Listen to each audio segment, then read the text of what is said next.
Now next question is, और ये जो क्वेश्चन है ये भी आपका फर्स्ट फैब शिफ्ट 2 का क्वेश्चन है 2024 का।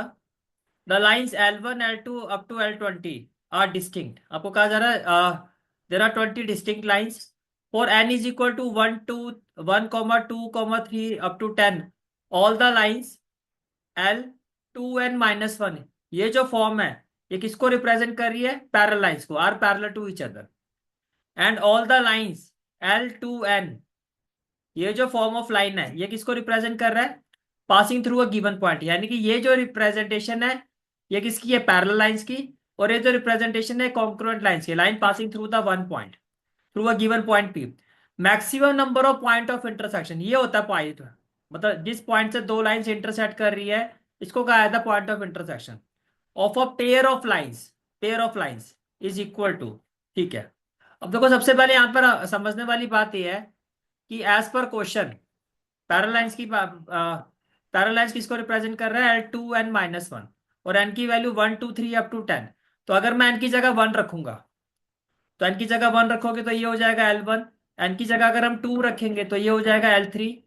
n की जगह अगर हम 3 रखेंगे तो ये हो जाएगा L5।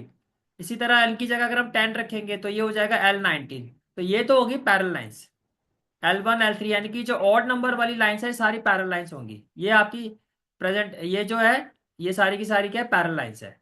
अच्छा, इसके बाद आगे चलते हैं। And all the lines in the form of L2n, L2n। अब n की जगह 1 रखो तो L2, 2 रखो L4, 3 रखो L6 और 10 रखो L20। ये जो लाइंस है L2 से लेके L20 तक ये रिप्रेजेंट कर रही है line passing through one point like this. तो इसका मतलब ये हो गया 10 तो पैरेलल लाइंस है और 10 जो है कॉन्करेंट लाइंस है। अच्छा, अब हमसे पूछा क्या गया है?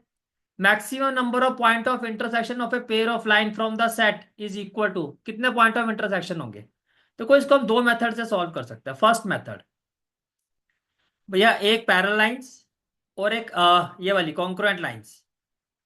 एक पैरेलल लाइंस और एक कॉन्करेंट लाइंस अगर ये दोनों आपस में इंटरसेक्ट करती हैं तो पॉइंट ऑफ इंटरसेक्शन आ जाएगा। एक पैरेलल, अब 10 पैरेलल लाइंस है, 10 में से एक पैरेलल लाइंस 10C1। बात समझ में आ गया?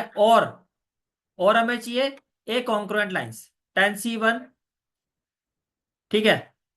और प्लस एक ये जो पॉइंट ऑफ इंटरसेक्शन होगा ये इसमें प्लस कर दो तो it will be equal to what? It will be equal to 100। It will be equal to, मैं अलग अलग पहले वैल्यूज लिख देता हूं। 10C1 कितना हो जाएगा? 10 इंटू 10C1 कितना होगा? 10 + 1, तो ये हो जाएगा 101। एक तो आप इस मेथड से इसको सॉल्व कर सकते हो। अच्छा, दूसरा मेथड क्या है? दूसरा मेथड ये है कि कॉन्करेंट लाइन, टोटल लाइन है 20 है, 20 में से मुझे कोई दो लाइन चाहिए इंटरसेक्शन के लिए। तो टोटल नंबर ऑफ हो गया, सिलेक्शन क्या हो गया? 20C2, right. अच्छा, इसमें से माइनस कर दो 10C2 पैरेलल लाइन वाला केस, इसमें से माइनस कर दो 10C2 कॉन्करेंट लाइंस वाला केस, और प्लस ये जो पॉइंट ऑफ इंटरसेक्शन है एक, ये इसमें ऐड कर दो। तो जब आप इसको सॉल्व करोगे तो देखो यहां से क्या आएगा? 20C2 की वैल्यू क्या होगी? 20 फैक्टोरियल अपॉन 2 फैक्टोरियल। 20 - 2 क्या हो जाएगा? 18 फैक्टोरियल। 10C2 क्या होगा? 10 फैक्टोरियल अपॉन 2 फैक्टोरियल। 10 - 2 क्या होगा? 8 फैक्टोरियल। ये भी ऐसे ही हो जाएगा, 2 फैक्टोरियल 8 फैक्टोरियल और प्लस में क्या हो जाएगा? 1। और जब आप इसको सॉल्व करोगे तो ये हो जाएगा 20 × 19 × 18 factorial.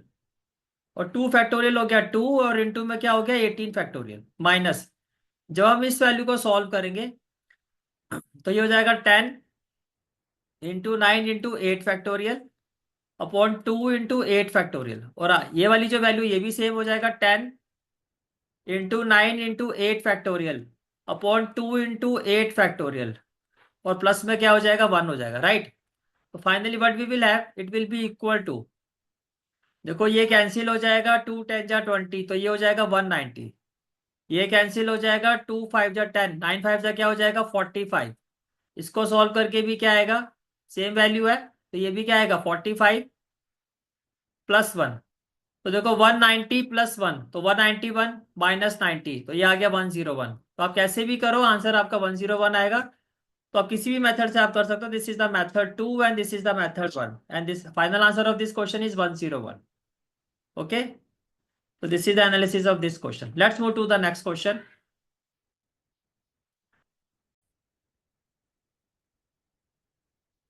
The next question is, and this question is of 7 Jan shift to 2024.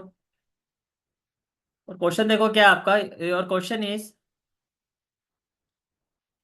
that alpha equal to 4 factorial upon 4 factorial raised to power 3 factorial and beta is equal to 5 factorial upon 5 factorial raised to power 4 factorial, then alpha belongs to natural number, beta doesn't belongs to natural number. तो basically देखो option ये option में पूछा गया कि alpha और beta natural number को belong कर रहे हैं नहीं कर रहे. This is for today's class. I hope you like this class, and if you like this class then do like, share and subscribe my channel. And don't forget to press the bell icon. Bell icon press करने से क्या होगा, जो भी मैं lecture upload करूँगा you will get the notification of that lecture. Thanks for watching this video. So bye, take care and have a great day.